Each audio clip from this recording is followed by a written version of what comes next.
मुजफ्फरनगर के मीरापुर विधानसभा उपचुनाव में भाजपा रालोद प्रत्याशी मिथिलेश पाल की हुई जीत, तो वहीं सुंबुल राणा को देखना पड़ा हार का मुंह। भाजपा रालोद प्रत्याशी मिथिलेश पाल 30,426 मतों से विजयी हुई। वहीं सपा प्रत्याशी हार का मुंह देखकर अपने घर को लौटी। भाजपा रालोद प्रत्याशी मिथिलेश पाल को बधाई देने के लिए मौके पर कैबिनेट मंत्री अनिल कुमार सहित उत्तर प्रदेश के कौशल विकास राज्य मंत्री कपिल देव अग्रवाल, भाजपा के पूर्व जिलाध्यक्ष रूपेंद्र सैनी व विजय शुक्ला एवं वर्तमान जिलाध्यक्ष सुधीर सैनी सहित रालोद के भी जिलाध्यक्ष संदीप मलिक बधाई देने के लिए पहुंचे। देखिए, मैं धन्यवाद करना चाहूँगी अपने राष्ट्रीय लोकदल के आदरणीय जयंत चौधरी जी का कि उन्होंने एक पिछड़े समाज की महिलाओं को आगे बढ़ाने का काम किया है, मुझ में विश्वास दिखाया है। मैं धन्यवाद करना चाहूँगी अपने भारतीय जनता पार्टी के मुख्यमंत्री योगी आदित्यनाथ जी का कि उन्होंने भी महिलाओं का सम्मान किया है और उनको आगे बढ़ाने का काम किया है। और मैं धन्यवाद करना चाहूँगी अपने सभी कार्यकर्ताओं का। मैं धन्यवाद करना चाहूँगी दोनों पार्टी के शीर्ष नेताओं का कि सभी ने अपना चुनाव मानकर लड़वाया है और रात दिन मेहनत की है। ये उसी मेहनत का परिणाम है और जनता ने भी, मीरापुर विधानसभा की जनता ने भी अपने आप को मिथिलेश पाल बनकर चुनाव लड़वाया है और अपना आशीर्वाद देकर, अपना वोट और सपोर्ट देकर विजय बनाने का काम किया। धन्यवाद। नमस्कार। विपक्ष के लिए क्या कहेंगे जिस तरीके से वे अब उसके क्या, देखो, नो कमेंट, मैं उसके लिए कोई कमेंट नहीं करना चाहती। देखो, ये जो बड़ी जीत है इसका पूरा श्रेय हमारे नेतृत्व को जाता है, माननीय मुख्यमंत्री योगी आदित्यनाथ जी को जाता है, आदरणीय चौधरी जयंत जी के जाता है, इन दोनों नेताओं की रणनीति को जाता है और उससे बड़ा श्रेय इस क्षेत्र के तमाम सभी सम्मानित मतदाताओं को जाता है जिन्होंने वोट कास्ट करने का काम किया है और मिथिलेश जी को एक बड़ी जीत अंतर से जिताने का जो काम किया है।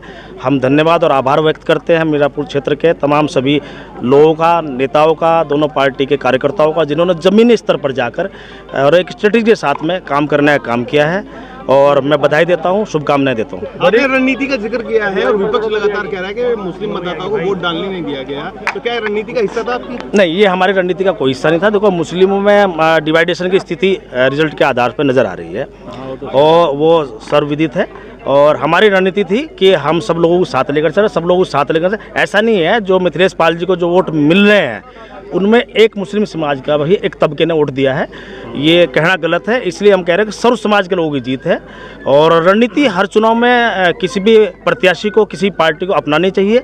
तो रणनीति का बगैर रणनीति के आप कोई चुनाव नहीं जीत सकते, रणनीति अपनाई जाती है। इस विधानसभा में एक चीज देखने को मिली है कि बसपा का जो एक वोटर था दलित वोट, जिस पर भाजपा भी अपना हक जताती थी, वो कहीं ना कहीं असपा पे आजाद समाज पार्टी में दिखाई दिया है। नहीं, आप ये देखो कि बहुजन समाज पार्टी जो 2007 में पूर्ण बहुमत के साथ में सत्ता में रही है, उनका मात्र एक एमएलए है और इस उपचुनाव में पहली बार वो उपचुनाव लड़े। इस उपचुनाव में उन्होंने मुंह की खाई है।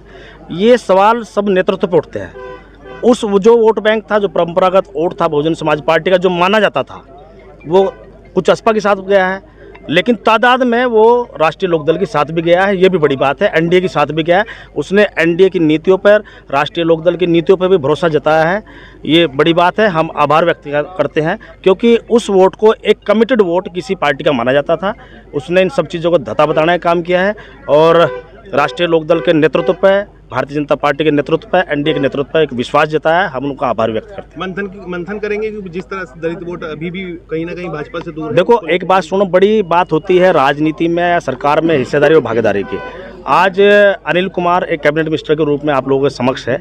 ये एनडीए की सरकार में है और राष्ट्रीय लोकदल ने एक दलित समाज के बेटे को बड़ा सम्मान कैबिनेट के रूप में देने का काम किया है। इन सब चीज़ों का बहुत फ़र्क पड़ता है। तो ये सब चीज़ें लोगों के सामने हैं और जो दलित समाज है वो एक राजनीतिक सोच रखने वाला समाज है और उन्होंने एक राजनीतिक सोच का एक परिचय दिया है। ये अच्छी बात है, हम उनको बधाई देते हैं। पार्टी ने एक बड़ी जिम्मेदारी आपके कंधों पे दी थी विधानसभा से, बखूबी निभाई है। देखो, जिम्मेदारी जब भी कोई मिलती है उसको ईमानदारी निष्ठा से निभाना चाहिए और मेरे को जिम्मेदारी माननीय मुख्यमंत्री आदरणीय चौधरी जयंत जी ने दी थी और हमने सामूहिक रूप से उस जिम्मेदारी का कोई निर्णय किसी पर थोपा नहीं। सबसे सामूहिक रूप से बैठ के बात करके, उस सामूहिक रूप से निर्णय करके एक स्ट्रेटेजी के साथ में हम लोग चुनाव लड़ने का काम किया है और सभी समाज के सहयोग से आज हम ये चुनाव जीत रहे हैं।